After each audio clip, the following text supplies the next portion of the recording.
I have stood in grocery lines and put things back until I could afford what was there.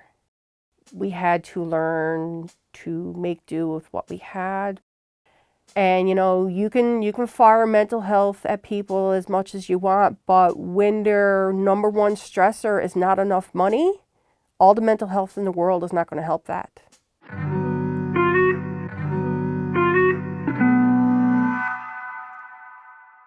I'm disabled.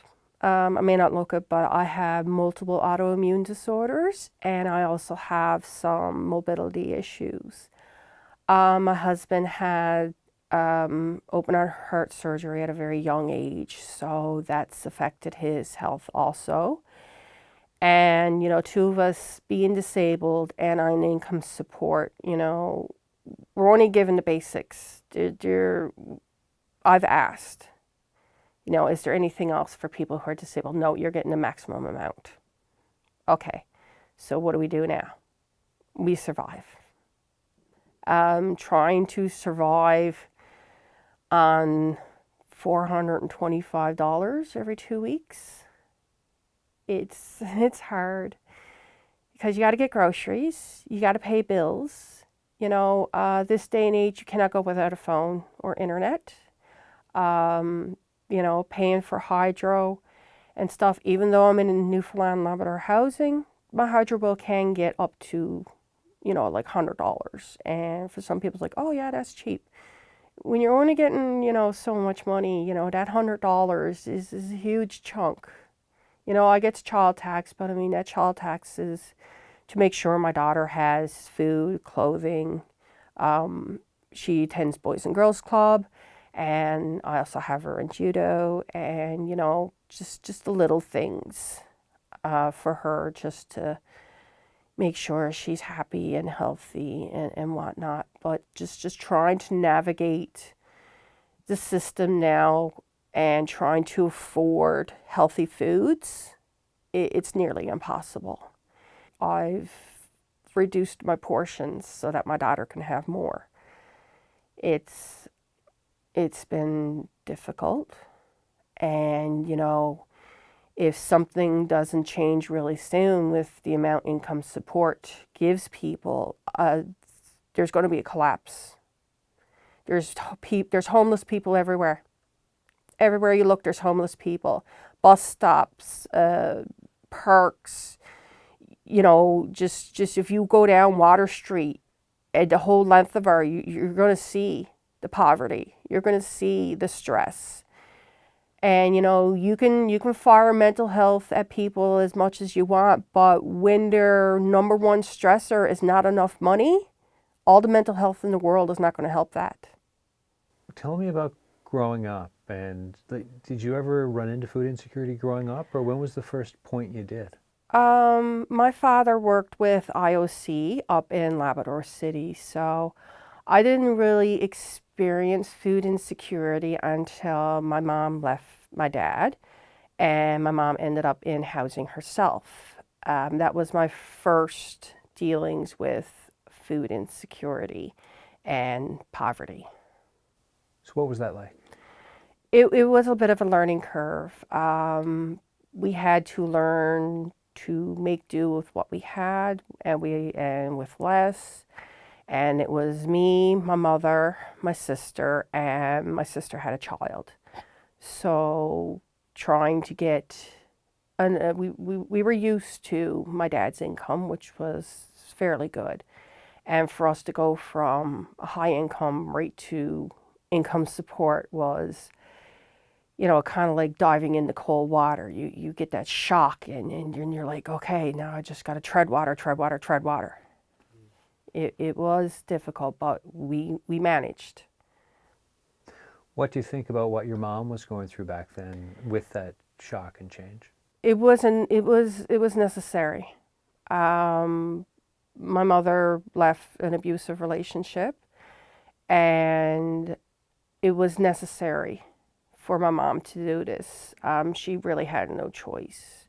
It was either, leave my dad, go on income support, or potentially lose both me, my sister, and her first grandchild. That my mom had an ultimatum. It was a culture shock, but we did it. We managed, and it really opened my eyes to how, shall we say, the other half lives. What was your journey like into motherhood and also looking at your own life with cost of living, food insecurity, and everything else? I found out I was pregnant in grade 12, and for someone in grade 12, I thought my life was over because I was going to go to post-secondary and whatnot. I'm like, okay, I said, this is it. In June, I decided to get my own apartment, and that was the start of my journey into food insecurity and food poverty.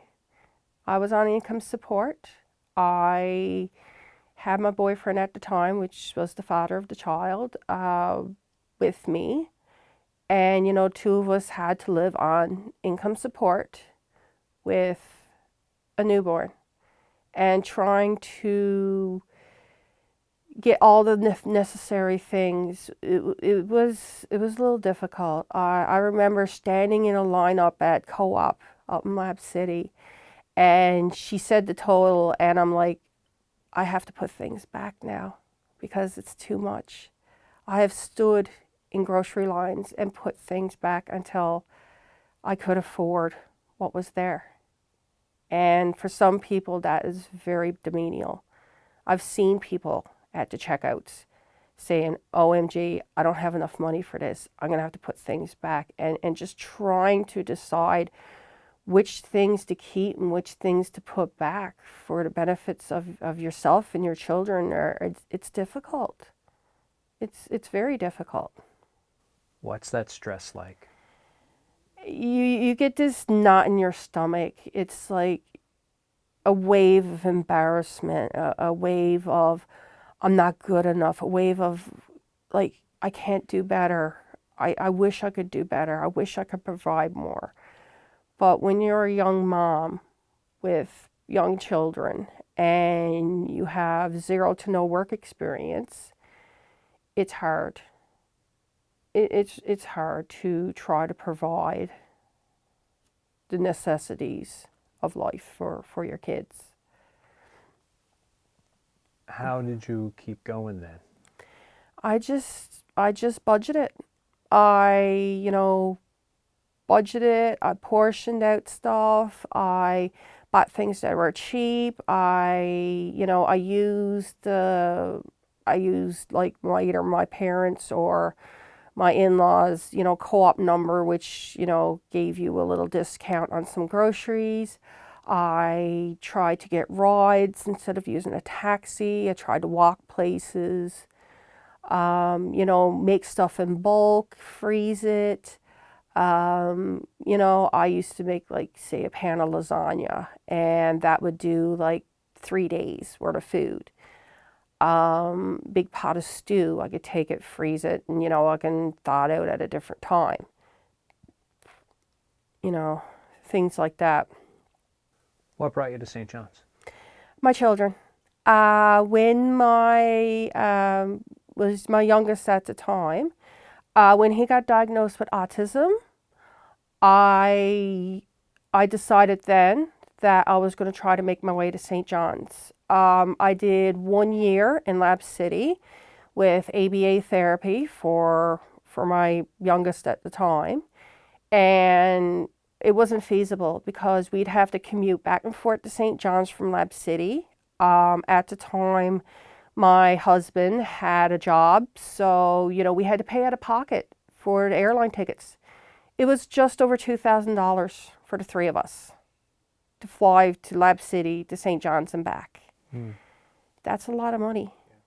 That's a lot of money. He was only, working as a janitor at IOC for a 6-month program with employment, NL. And, trying to come up with that money was hard, but we did have people to donate and our tickets were actually covered. So, and then income support said, well, we can cover the accommodations and food. It's just you need to pay for out and back. So I'm like, I'm not doing this again. And I decided then I was going to try to get to St. John's. But with everything you're saying, right? Mm-hmm. And when you look at life, with all the stress, with the questions around, am I reducing portions on this meal? What am I doing for, the next one? Thinking about groceries. What does that do for your outlook on life? I find it difficult. I have post-secondary education.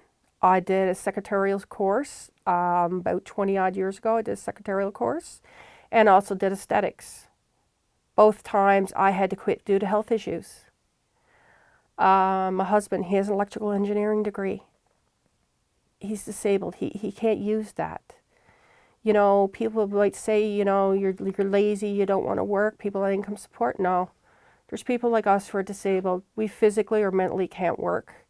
And then we are forced to live in government-induced poverty because of things that were out of our control.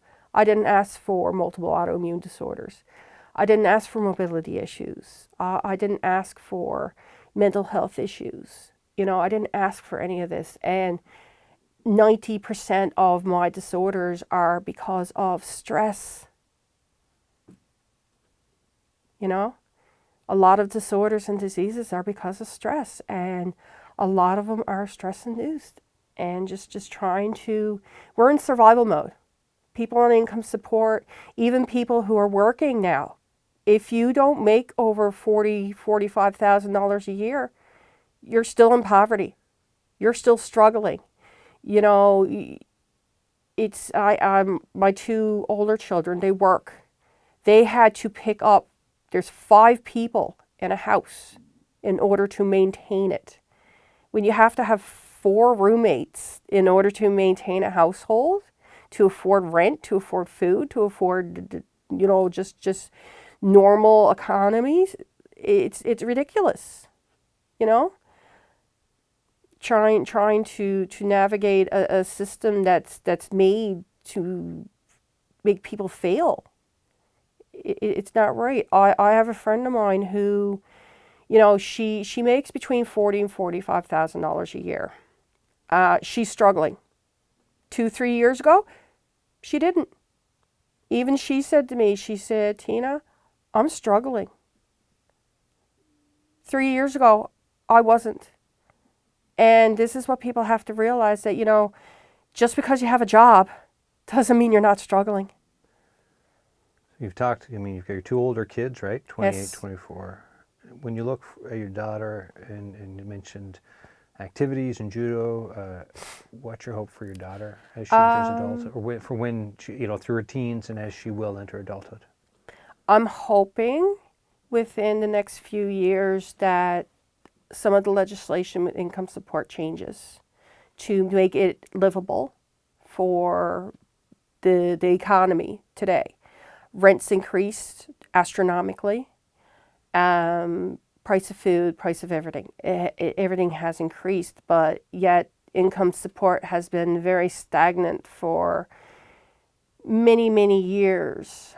I'm hoping that by the time my daughter reaches a teen that, we will have a little more. Thankfully, there's programs out there like the Jumpstart program that I can avail of so that my daughter's judo fees are covered.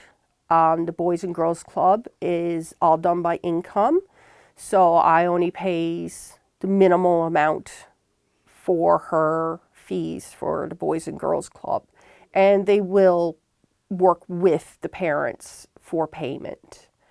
So I've been very fortunate in that way that I can actually get my daughter into extracurricular, whereas with my boys, I couldn't. Income support said, yeah, we'll pay for programs, but you have to find your own transportation. I don't have a vehicle. And that is one huge hurdle in this city. If you don't have a vehicle, yes, there's the Metrobus or you can take a cab, but Metrobus was very, very expensive for us until they gave us the bus passes. Those bus passes are gold for me and my husband. We use them a couple times a week for like appointments, grocery shopping. Every Christmas, I takes my daughter out looking at Christmas lights via Metrobus. You know, it's just the little things. You know, you use what you have and you just try to make the best of it. It's all you can do. Tina Ann, thank you so much for this. You're welcome.